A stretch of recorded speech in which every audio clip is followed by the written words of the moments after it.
കിട്ടി guys, date കിട്ടി. BTSന്റെ പുതിയ ആൽബം റിലീസ് മാർച്ച് 20-നായിരിക്കും എന്നാണ് നിലവിലെ റിപ്പോർട്ടുകൾ സൂചിപ്പിക്കുന്നത്. അങ്ങനെ 2022 ശേഷമുള്ള 47 മെമ്പേഴ്സിൻ്റെ ഒന്നിച്ചുള്ള ആ മാസ് എൻട്രിക്ക് ഇനി അധികം നാളുകളില്ല. BTS അവരുടെ ഇൻസ്റ്റാഗ്രാം പേജിലെ പോസ്റ്റുകളൊക്കെ ഡിലീറ്റ് ചെയ്തിരിക്കുകയാണ്. ലോഗോയുടെ കളറും ചേഞ്ചാക്കി. ഇതൊരു പുതിയ തുടക്കത്തിൻ്റെ സൂചനയായി കണക്കാക്കാം. ജൂണി പറഞ്ഞ പോലെ 2026 BTSന്റെ വർഷമായിരിക്കും. കാരണം വേൾഡ് ടൂറും വരുന്നുണ്ട്, കൂടെ ഒരു സർപ്രൈസും. 60-ലധികം ഷോസാണ് പ്ലാൻ ചെയ്തിരിക്കുന്നത്. അതിൽ നമ്മുടെ ഇന്ത്യയും ഉണ്ടാകുന്നതാണ് പ്രതീക്ഷ. നമസ്തേ.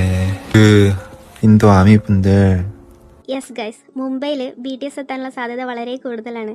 അങ്ങനെ നമ്മുടെ കൺട്രിയിലും ബട്ടറും ഡൈനാമൈറ്റും മുഴങ്ങാൻ പോകുന്നു. എന്നാലും ഇത്രയും ആവേശത്തോടെ കാത്തിരുന്ന കൺസേർട്ടിൽ എനിക്ക് പങ്കെടുക്കാൻ കഴിയില്ലല്ലോ എന്ന് ആലോചിക്കുമ്പോൾ ഒരു സങ്കടം. ഞാനിവിടെ വീട്ടിലിരുന്ന് ലൈഫ് ഗോസ് ഓൺ കേട്ട് സമാധാനിക്കും. എങ്കിലും ആ വേദന വിവരിക്കാൻ വാക്കുകളില്ല.